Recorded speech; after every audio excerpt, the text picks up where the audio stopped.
Hi there. I'm David Culver, Vice President of U.S. Government Relations at Canopy Growth, once again joining you from Washington, D.C. Welcome back to Under the Canopy. This week, I'm pleased to be joined by Axel Bernabe. Axel is Assistant Counsel to New York State Governor Andrew Cuomo.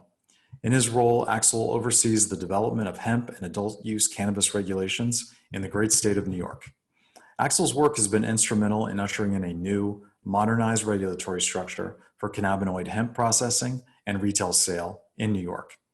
We are excited about the proposed regulations his office has crafted and for the much needed clarity for hemp manufacturers and retailers across the state. I've come to know Axel well over the last 2 years as Canopy navigated our first entry into the US market through a production facility in Kirkwood, New York in the Southern Tier. He is a leader in the cannabis space, and I am of course honored to sit down with him today. Our discussion includes New York's evolving regulatory framework, his take on cannabis legalization efforts in neighboring states, and how they could impact New York's efforts to establish an adult use market. Please enjoy the discussion, and as always, thank you for joining me under the canopy.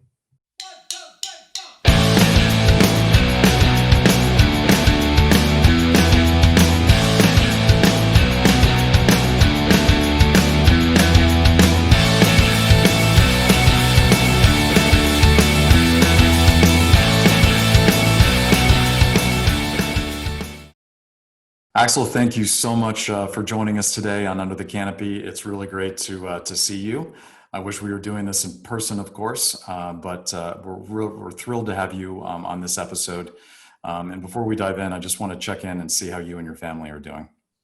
Dave, thank you very much for having me on. It's always a pleasure to sit down with you. Great conversations. We're doing well, thanks, Dave. We're adjusting to the new normal. Kids are on and off in school, and working through some of the challenges, but we're all healthy, thankfully. So hope the same is with you. Yeah, we're doing well here. Thank you. But glad you guys are well. Okay, well let's dive in. I just want to kind of let the audience know before we do get into the bulk of this conversation that the first meeting that I had as a Canopy employee was actually with you. And I had not even started in the job yet. I think it was about a week before I started. I had no idea what folks were talking about at the time. This was January of 2019. And boy, have things changed in that year and 3 quarters. And lots and lots of back and forth between my company, between me and you. But that memory of that meeting talking about hemp regs will always be an important one for me. I remember that. Yeah, it's a steep learning curve in this industry, that's for sure. Yeah, for sure. Okay, so before we get into hemp, I actually wanted to just check in about the governor and the administration as it relates to the pandemic. He has been an incredible leader nationwide and certainly for the state of New York. And I'm just curious if you can give us a bit of a state of play in terms of how things are going and really what challenges you all are facing and you may anticipate going forward. Yeah, sure. I mean, that has taken a lot of our time over the last 7 months. Certainly, we're extremely proud of what the administration has been able to accomplish on the COVID front. I mean, we went from being the state with the highest number of new cases to the state with the lowest number of new cases. I think we've done a really good job managing new infections, aggressive tracing and contact tracing, and quarantine. Tackling new clusters. Of course, the challenge remains that COVID-19 is far from gone, as we've learned recently, and as we've seen with what's been happening down in Washington. The challenge remains that we're all moving indoors. This is the fall. We're ready for a second wave. We are monitoring that situation very closely, and that's impacting our economy, and it's impacting various vulnerable populations. So we're always on the lookout, but I think we've we're fairly proud of what we've done so far. So a lot of work has gone into it. Well, you should be proud, and I know the nation has been watching New York as an example of how to deal with this. So I appreciate those comments and keep up the good work. Thanks, Dave. Okay, let's dive into our favorite topic, Axel, which you and I talk about all the time, and that's hemp. Yes. We obviously as a company are very excited about what is going on in New York. I think the state is on the edge of a very lucrative hemp industry. And you have done such a great job leading on this for the administration. Can you give us a little bit of insight about where we are with the hemp regs and where that all stands and what we can expect in the future? Yeah, we're very excited about this, Dave. You know, as you said, I've been working on this for some time. It's been one of my favorite projects. You know, growing an industry from scratch is always super interesting work. And you know, and this one's a complicated one. We're balancing consumer protection with driving a whole new sector, an agricultural sector, manufacturing sector, a health and wellness sector. So we've been working all summer on these new regs. The regs are going to be focused on what we're calling cannabinoid hemp products. So it's really anything that you've extracted from a legally defined hemp plant, and you're putting into a product for human consumption. So if you're doing fiber or you're doing seed work, that's, you know, that's all good. That's agricultural, and you're already good to go. But what's really, what we found was lacking in the cannabinoid hemp product space or the hemp extract space were some guardrails, were consumer protections, were a set of standards that the industry could follow that would let the industry really explode in a well-run manner. And that's what we passed the bill with the legislature in early 2020. And since then, we got sidetracked a little bit with COVID, but since then we've really been working on a set of very comprehensive regulations that would provide those parameters. And so that's, you know, we're literally putting the final tweaks on that. That should be coming any day. And effectively it goes into, the program really kicks off on January 1st, 2021. That's what the statute says. So the law says by then you need to have licenses, you need to have all these regulations in place so that the industry can really take off. And I think we're on track to meet that deadline. That's a lot of work we did with stakeholders over the summer. So very excited as well, Dave. Yeah. Yeah, good. Okay, so January 1 is really the target that we're focused on. And can you give us any insight in terms of these draft regs from, you know, edibles to beverages? Of course. Any comments there that things that are on your mind that you can share with the audience? Yeah, no, I mean, you know, we're excited because we've taken the bull by the horns, so to speak. So I think there are a lot of sectors, and people recognize that there are a lot of sectors or product lines that haven't really had some thorough regulation attached to them. And what I mean is, you know, you can pick a number of them, but probably the most high profile or obvious ones are something like vapes. So CBD or other cannabinoid extract vapes, flour, you know, even some tinctures and foods and beverages. How do you regulate that? What are the parameters around it? What's permissible? What's not? So we dug deep. You know, I don't know that we'll get everything right. You know, we had to make some calls. So I'll give you an example. You know, some states have decided to not go down the road of food and beverages. I think we're leaning towards doing food and beverages. What does that mean? That means adding CBD or other cannabinoid extract to a seltzer water, to a tea, to a food, a prepackaged food. So we think of this in terms of consumer protection. Those products are already out there. There's no sense in trying to pretend they're not and in trying to ban those. But we should put guidelines around it. So, you know, you can't, we're going to come up, we're thinking of proposing a maximum dose per serving in food and beverages of 25 milligrams. That's going to be a specific recommendations. We don't know that, you know, we don't have all the science on it, but we think we should start low and go slow, which is a good philosophy. We're going to want to have labels. We're going to want to have dietary supplement or nutritional facts that reflect the amount of cannabinoids. We're going to want to let people know that some of the CBD and some of the cannabinoid,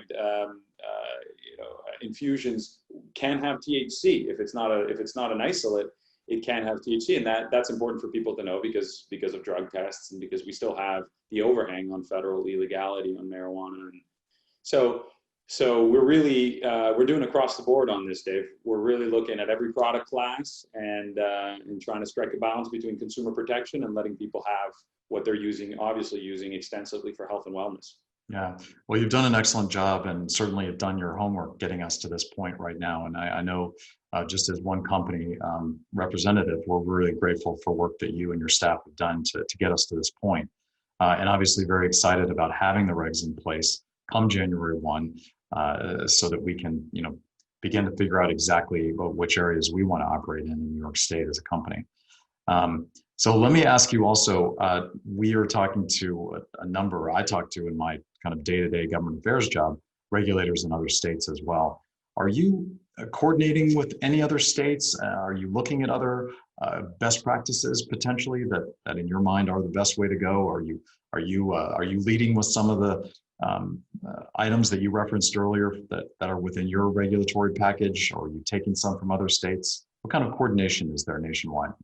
Yeah, so that's a great question, and that's a great question, I think, on both the regulator side and on the industry side. So from a regulator side, we're learning best practices from others that have gone before us, especially on the West Coast, that have been such pioneers in the cannabis space writ large, not only hemp, but obviously medical and adult use as well. But from the industry side, I think it's got to be, I have to assume that it's got to be a pain in the butt for you guys to have to adjust all your labeling, all your advertising, all your your testing requirements and GMP requirements for every different state and to tweak them. So it makes no sense in terms of launching an industry and doing it in the right way not to coordinate. But really, there's been a tremendous amount of coordination on the regulator side. It's tough because a lot of the process sometimes is driven by legislators, so the regulators themselves don't always have full control, and the bill gets passed or the referendum gets voted on, and everybody has to pivot and adjust. But we've been in touch. Not only did we go out west and talk to Oregon and Washington State and Colorado right from the beginning on how to develop these programs, but even closer to home on the East Coast, we're in touch with Florida all the time. We're in touch with New Jersey and Connecticut. And again, not only on hemp, but on hemp, especially because it seems to be the sort of the camel's nose here, right? There are so many states that are moving into hemp, which is really cannabinoid science. If you think about it, hemp or cannabinoid hemp products are every cannabinoid product other than THC. And so there's a lot to be learned by doing it right. We've copied a lot of what Florida's done. We think they've done a great job. I think we've, in typical New York fashion, added a couple bells and whistles. So I'll give you an example. We allow the sale of flower. So if you want to sell, premium hemp flower in New York, grown in New York or elsewhere, if it passes our tests, you're good to go on that. But we're not quite there yet on pre-rolls. So we're a little concerned about, how does that come out of the gate? Is there a similarity to tobacco? So let's wait and see on that. We have an age restriction. I think Florida does too as well.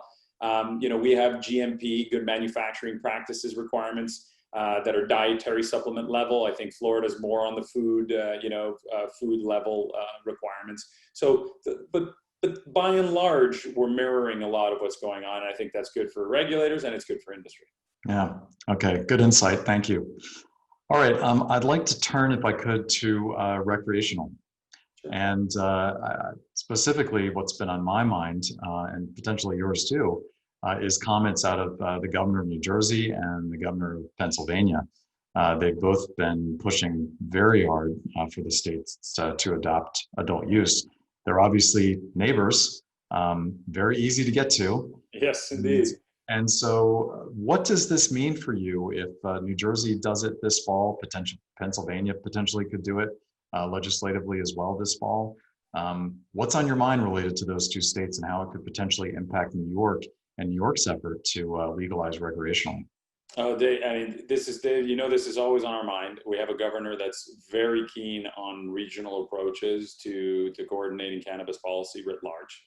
That's been his thing. A year ago, he called together the governors of New Jersey, Rhode Island, Connecticut, Pennsylvania, brought everybody in and said, okay, we've got to do this right for a number of reasons. And even more contemporary bit of news, obviously, Dave, is that Vermont is official, right? The governor let that bill go in and is now effectively law. A lot of the same sort of things we're talking about here in terms of how to regulate and license and tax. And so we now have three neighbors, Vermont, Maine, and Massachusetts, that are live. We have Jersey that might be going live. We're always in touch with Connecticut. So it's just not something you can bury your head in the sand on. And it's not really that we feel we're being forced into this because of that. I think we've all come around the corner on this and said, look, criminalizing marijuana use is just not the way we're going to solve this problem, right? It hasn't curbed use. And the better way is definitely to channel this into illicit market from a public health strategy, from a criminal justice strategy. I think that's a recognition in the Northeast that's borderless. So we're watching New Jersey closely. I mean, we've always been, confident that we'd get to this before New Jersey. So if they pass the referendum, they still have to, have agreement between the governor and the Senate over there. And we're working on this. We're going to reintroduce this in our budget in January. We think we can get it done by April 1st. And if Jersey can beat us to it, then they'll get the gold star. But I still think we're going to set the model here, right? We're really focused with a comprehensive bill that you've seen. I know you've seen. We're really proud of that bill. It touches all aspects. We think it's going to be consistent with some of the other states, and if we go first, they'll be able to follow us as well. But we've been in touch with them, and we're all working at it in a coordinated fashion. So that's a real positive in the Northeast. Everybody's good insight there. Let me just back to the bill that was introduced earlier this year and what you will reintroduce next year. Mm-hmm. Can you give just some highlights for our audience about the regulatory structure that you has been proposed through this, and also the social equity provisions? I know that there's been a lot of folks in the state that have had some very, very good thoughts about how New York should go about it. Can you give us a little color on both of those pieces? Absolutely. So, it's funny. Even the bill we wrote last year it's not stale, but there are already so many updates we could make just by learning and seeing what other states have been doing. And as we say in cannabis, the dog years, it's just even in the 8 months since we introduced that bill, there's a lot that I've thought of we can tweak and modify. But fundamentally, our bill, we talk about the three legs of our stool. And that's public health and safety. So we do want to do it right. We're looking at advertising and labeling and marketing properly and saying, okay, how do you keep it out of the hands of kids? How do you keep people from driving under the influence? All the stuff we've heard about, but we want to be intentional about that. So that's the first leg of our stool, and we're not gonna cut corners on that. The second leg of the stool is equity, and I would say equity pervades the entirety of the bill. It pervades it on the licensing front. It's on the revenue side and the use of funds and providing capital and loans. And I can talk a little bit about that, but that's really the second leg of the stool. And the third one is economic development. How do we make sure that everybody can participate in this? How does this help farmers? How does it help social equity applicants, obviously, but processors in the state? How do we build a craft industry that really distributes a lot of the benefits across a large part of the population? But in a nutshell, the bill would establish an Office of Cannabis Management. We've seen that in most other jurisdictions, Vermont too, right? A Cannabis Control Commission of sort. You would have that established, and then they would issue regulations for the licenses. They would set the parameters of how big the licenses would be and what the canopy square footage would be and how many of each you could own. I mean, one of the things that's a little unique is we still have the 3-tier system built into that bill. The legislature and the executive have both proposed that. The only other jurisdiction in the U.S. that has that is Washington State, and Canadian provinces have some of that. But that would be somewhat unique, and it would break up the market a little bit so that you'd have to kind of pick and choose where you wanted to participate. That's a little innovative. But our tax rates are going to be similar to the Northeast. We have some interesting ideas on social equity. We have the idea of a social equity plan, or SEP, which would potentially, limit certain types of licenses to equity applicants, which would provide them with low interest loans, which would, sort of those kind of things. A lot of meat there. It's a big bill, not quite as big as Illinois, but it's a big bill. Yeah, well, that's just great. So we certainly wish you all the best with getting that reintroduced next year and moving it through the process. I know it's a big lift to do that. But let me ask a final question related to that, which is just the economic impact that you think adult use could have on the state of New York. There's a lot of states that we're hearing from on a regular basis, governors in particular, talking about the need for tax revenue, talking about the need for new jobs. And this would be a whole new industry, and that's recreational space that the state would be adopting. So is that something that you all are thinking about and talking about, and can you give any insight on that? Yeah, I mean, that's a tricky one in the sense that I'm always cautious not to say that the driving force in legalization is the revenue generation. I think some of the opposition to legalization, it tries to foist that as the predominant driver in legalization efforts. And I think that's the third leg of our stool, right? Economic development. But the other two are more important. From a public health standpoint, we're looking for harm reduction strategies, not criminalizing drug use behavior, right? That's not effective. It hasn't worked historically. Social justice is really a recognition that criminal justice and incarcerating people for smoking weed actually leads to worse outcomes, right? It destroys communities and it destroys individuals' livelihoods. So once you've crossed that, it's a no-brainer. The fact that it also creates a brand new industry, Dave, of course, is fantastic. And with the COVID reality, I mean, we have the Rockefeller that talks about 30,000 new jobs. We think it could be more than that. You've seen the numbers on what total demand could be in New York and what that means in terms of an economic engine. And if you do it right and you allow a variety of people to participate, that creates even more jobs. Look at the craft beverages industry. You could be looking at a serious economic stimulus by transitioning an informal sector that's not taxed into a taxed and regulated sector, collecting licensing fees, collecting tax revenue on that, while achieving your public health and criminal justice and criminal reform goals. So it's a win-win-win. So we're excited by the proposal. We hope that we can come to an agreement with the legislature and get it done in this year's budget. Good. Well, we will leave it there. And you are great to come on and join us on this episode of Under the Canopy. We, of course, wish you all the best on all fronts that we discussed today. And hopefully in short order, we could potentially see some hemp regs out for public comment, which we would be very excited to see. But wish you and your colleagues all the best. And of course, the governor the best as he continues to navigate his way through this pandemic. So thank you so much, Axel, for being with us today. And we'll look forward to continuing our working relationship with you. The pleasure is mine, Dave. Always a pleasure to be on and to talk these issues through with you. Look forward to the next time. Thank you so much. Bye-bye.